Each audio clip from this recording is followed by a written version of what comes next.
Welcome to Swami Says, episode 4. Thank you for tuning in. On this week's episode, we're going to be talking about faking it till you make it, what it really means, how to apply it.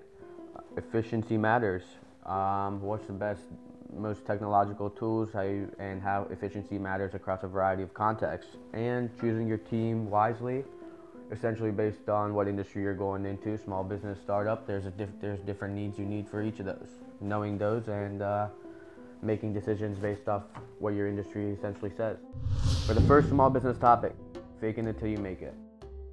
Basically, what does that mean? Most individuals, when they think of faking it till you make it, they just think acting in terms of you got to put on the front, you got to put on the facade that you've made it, because that's what's going to attract people. But no, that's 100% wrong. And in the course of entrepreneurship, you'll realize faking it till you make it means this. Let me give you a quick example in terms of faking it till you make it.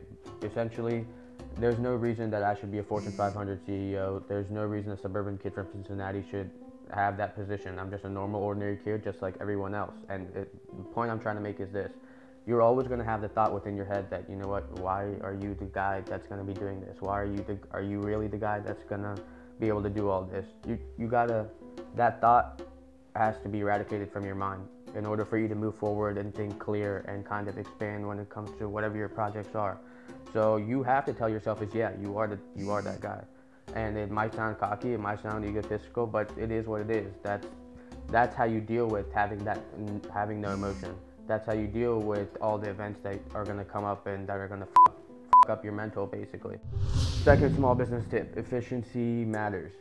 What we're talking about here is technological tools off the bat. That definitely rings with everyone. So yeah, use stuff in terms of productive was one tool I use, Google Drive, that's pretty self-explanatory. But when it comes to efficiency matters, not only is it the tools that you're using, it's how you're organizing within the tools that you're using. In terms of efficiency matters, not only does it apply to the technological tools, but it also applies to the organization of those tools and how least resistant you make it in terms of obtaining information. If you look at my Google Drive, literally it is like 10, 15 folders. Within the 10, 15 folders, there's subsections of subsections of subsections.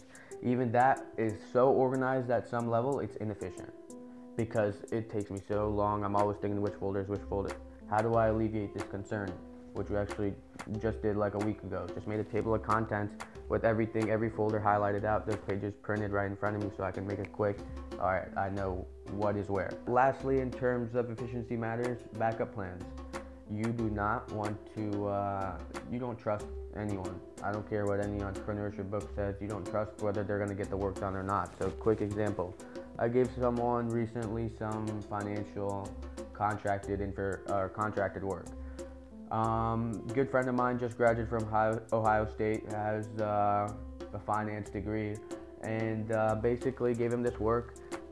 I know he's fully capable of doing it, but I also know that he just got hired at another job and he's going to be busy doing some other stuff. So you know what I'm going to do is talk to another friend of mine who has the same position and the same stature and has the same capability at the same exact time that I'm going to talk to the first friend, because I'm always going to throw out multiple lines. I don't know whether they're going to do the work or not, but there's a greater probability that if I toss it out to two people, that's going to be able to get done. So efficiency thinking in that respect is also important. And another point in terms of efficiency, when it comes to the tools and stuff, having the Bluetooth, having the smartwatch, all right, the smartwatch is really not that efficient, but having the Bluetooth, that's definitely efficient. So what I'm saying by that is, people are gonna judge. I get judged all the time. I'm a 20-year-old kid that walks around with a damn Bluetooth. Like everyone, you don't think they're wondering why the fuck is this kid walking around with a Bluetooth? I don't give a fuck, because really it's gonna save me 10 seconds in terms of picking up a phone call, and it's an inconvenience. It's another mental RAM thought that I don't have to worry about. I just click a damn button, that's it. I mean, for real, I would prefer it if I just said answer, and then telepathically the phone call went inside my head, and that's how it was answered. But obviously we're not there yet. Last point, choose your team wisely. When it comes to startups, there are certain skill sets that you need right off the bat. Initially, once we started working on Zooted Delivery, we were also working on a software that did operations for restaurant delivery services. And throughout that process, essentially, that's where I gained most of my startup experience by fucking up a million times. And one of the big things that I learned from that was I need a computer developer and a graphic designer right off the bat when it comes to working on any software. I don't need a chief marketing officer. I don't need a chief operations officer. I don't need any of that shit. Like, that was my assumption going into startups is, all right, yeah, we need a whole team in terms of all the departments of business, and anyone that really doesn't have much experience within that realm, that's what they're gonna think. So what I recommend is, before you start any project in any company, talk to people within the industry, talk to people within small businesses, within startups, and see what their perspective is in terms of what skills they needed.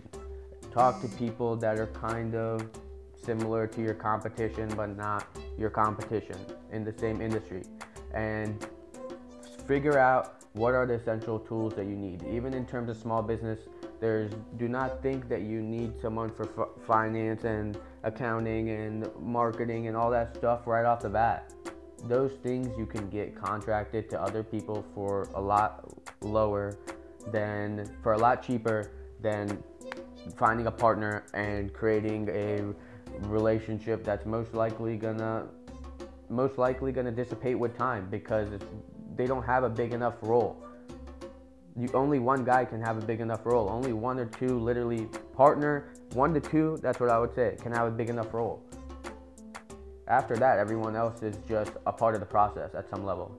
So knowing that prior to getting into the game, that's definitely necessary. On episode 5 of Swami Says, Small Business Tips, expect to learn about the shins of business, how to not mimic other people's style, and one of my favorite rules of all, mental RAM and what it means.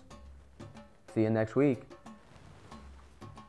Swami Says, 3 small business tips a week will keep your profit margins looking deep.